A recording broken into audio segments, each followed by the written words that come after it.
Okay, to start, we'd like to know what your name, age, and affiliation to OSU is. Affiliation, okay. My name is Danielle Dyer. I'm 21 years old, and I work at the Pride Center. I'm the office assistant. And how would you describe your sexual identity? I guess,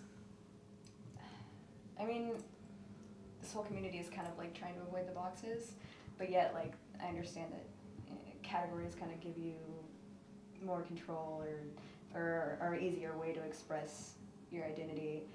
If I were to have to say, I'd say right now I feel I like women, so lesbian. How open would you say you are with others about your sexual identity? It's kind of a new thing for me, actually. I've only really known that I identified this way for about a year, so, and I just took this position, so it's kind of my first coming out into queer culture and whatnot. But I feel pretty confident in it. I feel pretty comfortable in it. I'm learning to get better at it, obviously, in doing this. So. How would you describe the Pride Center to someone who'd never heard of it before? I would say it's a safe space on campus for all LGBT students and also allies. I'd say it's just somewhere you can come to find more resources.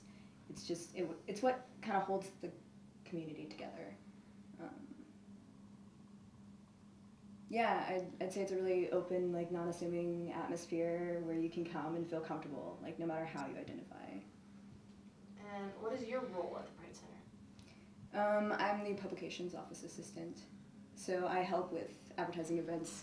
Today we actually went out onto the quad and did a little thing for our puppet plays that are coming up in Interzone. So passed out flyers, and I was up in the tree being the puppeteer person, and Thomas was handing out flyers with puppets on his hands. It's just it's a really fun way to get people to be aware that there is a center on campus and there is a space for students to go, and just bring out visibility that there's a lot of queers here.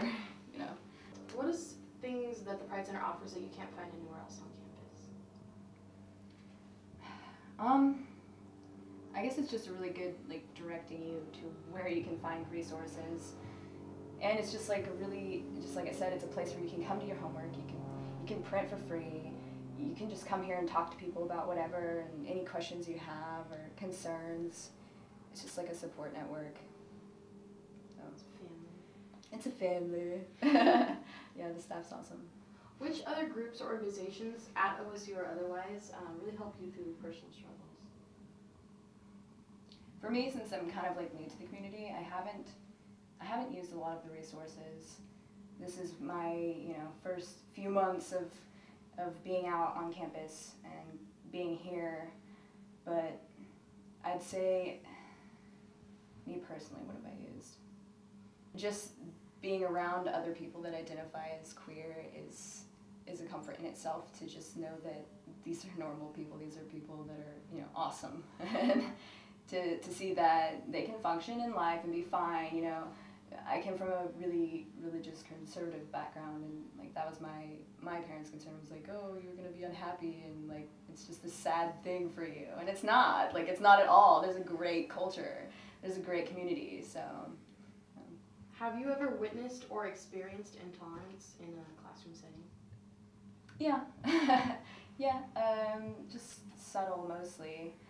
I always remember this one time in Spanish class, we did a mash, just write down 5 guys and cars and all this thing, and the girl next to me just assumed that I was straight, because that happens, and so she, picked 3 guys for me, and I was just I don't like guys, and she's oh, it's okay, this guy's good, he's got a good heart, it doesn't matter, and I was just all right, so I made sure to ask my person, hey, would you prefer, to have women as, just subtle things like that.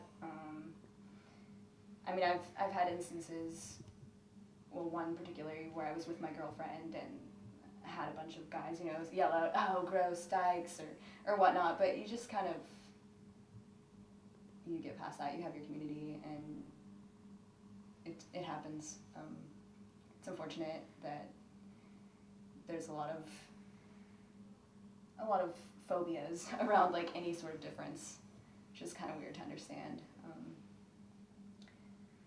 Yeah, and I've had things like I went to put up a poster in the women's building, and it got taken down. And I went to the janitor guy who was like the one that took it down, and I said, "Oh, there's this poster up." He's like, "Which one was it?" And I was like, "The one with the cupcakes." And he's like, "Oh, the gay one?" And I was like, "Yeah." And he was just like, "Oh, it wasn't stamped." And like, he was just, you know, you could tell that he was just like, he just looked at me, and I was so uncomfortable because it was, you know, this basement like area with this janitor, and yeah, I mean, it happens. So what would you say your core values are? Oh, I think I have a lot of issues with belief just because it seems to cause a lot of pain and sometimes like limiting your ability to accept people. So I tend to go with my one big moral is do whatever you need to as long as it doesn't hurt anyone else. Like just be free but don't hurt anyone. That's about all. And who do you look up to most, or who's the most important person in your life right now?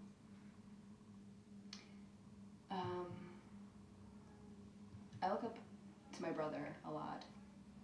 He's like the one person in my family who like knows everything about me, and we can actually really talk.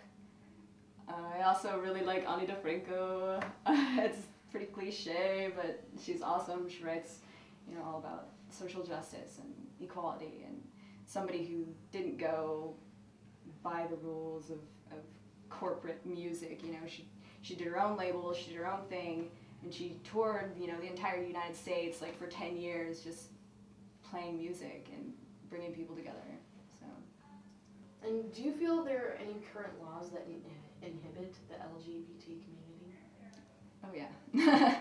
I mean, there's a lot. Did you hear the Matthew Shepard actually just passed the Matthew Shepard Hate Act?